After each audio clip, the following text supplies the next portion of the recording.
Dear students, अस्सलाम वालेकुम। आज का हमारा टॉपिक है प्रोटेस्ट्स यानी किंगडम प्रोटेस्टा की जो करेक्टरिस्टिक्स हैं। आज की वीडियो में इनको डिस्कस करेंगे और कोशिश करेंगे कि SLO बेस्ड इस चैप्टर 7 से हम आगाज़ कर लें। ये पहला हमारा चैप्टर 7 का टॉपिक है प्रोटेस्टा और फंजाई का। ये एक डाइवर्स ग्रुप है और फाली फाइलेटिक ऑरिजिन रखता है। डाइवर्स ग्रुप मतलब ये है कि ये प्लांट लाइक, एनिमल लाइक और फंजाई लाइक ऑर्गेनिज्म रखता है। इसी वजह से इसको एक डाइवर्स ग्रुप कहा जाता है। और ये फाली फाइलेटिक ओरिजिन रखता है, यानी इसका ओरिजिन कोई मालूम एंसेस्टर नहीं है, इसके एंसेस्टर अननोन है और मुख्तलिफ एंसेस्टर को कंसिडर किया जाता है। इसी वजह से इसका ओरिजिन एक एवोल्यूशनरी हिस्ट्री है और ये फाली एवोल्यूशनरी हिस्ट्री रखता है अपने ओरिजिन के लिहाज से। ये सिंपलेस्ट यूकैरियोट्स होते हैं चूँकि ये प्रोकैरियोट्स से ओरिजिनेट हुए हैं। प्रोकैरियोट्स एंशिएंट ऑर्गेनिजम्स हैं, इसलिए ये भी सिंपलेस्ट है और एंशिएंट है। समटाइम कॉल्ड ट्रैश कैन, कभी इनको ट्रैश कैन भी कहा जाता है। ट्रैश कैन मतलब ये होता है जिस तरह एक डस्टबिन होता है जिसमें कोई कचरा डालता है, तो उसी तरह ये भी अगर किसी दूसरे किंगडम में ये जानदार फिट ना होते हो तो फिर इनको ट्रैश कैन में डालेंगे।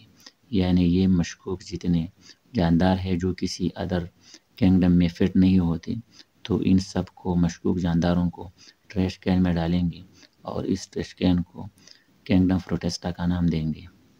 Not fit in any other kingdom, ये किसी दूसरी किंगडम में फिट नहीं होते और इनकी स्पीशीज़ 60,000 से लेकर 2 लाख तक होते हैं। यूनिसेलुलर भी होते हैं जिसकी एग्जांपल अमीबा है, और मल्टी सेलुलर भी होते हैं जिसकी एग्जांपल सीवीड्स होते हैं जो समंदर के पानी में रहते हैं और मल्टी सेलुलर होते हैं। इसके अलावा ये ओल्डेस्ट यूकैरियोट्स होते हैं। ज़ाहिर है कि ये इवॉल्व हो गए हैं प्रोकैरियोट से, और प्रोकैरियोट पहले जानदार है जो दुनिया में पैदा हुए हैं। लिहाजा जब प्रोकैरियोट से ये इवॉल्व हो गए हैं तो ये भी ओल्डेस्ट जानदार होंगे और ये ओल्डेस्ट यूकैरियोट्स होते हैं। Some are colonial as Volvox, कुछ ऐसे भी होते हैं जो कॉलोनी के शक्ल में रहते हैं और इसकी एग्जांपल वॉल्वॉक्स होता है जिसमें मुख्तलिफ ग्रुप्स होते हैं और वो ग्रुप्स एक कॉलोनी के शक्ल में रहते हैं और हर एक ग्रुप ऑफ सेल्स का अपना एक ख़ास ज़िंदगी गुजारने का एक फंक्शन होता है।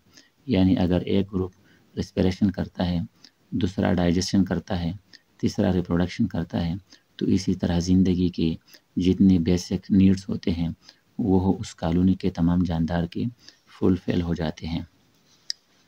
और एंडोसिम्बियासिस ये होता है कि एक जानदार दूसरे जानदार के बॉडी के अंदर दाखिल होकर सिम्बियासिस शुरू हो जाती है, एक रिलेशनशिप दोनों का आपस में स्टार्ट हो जाती है।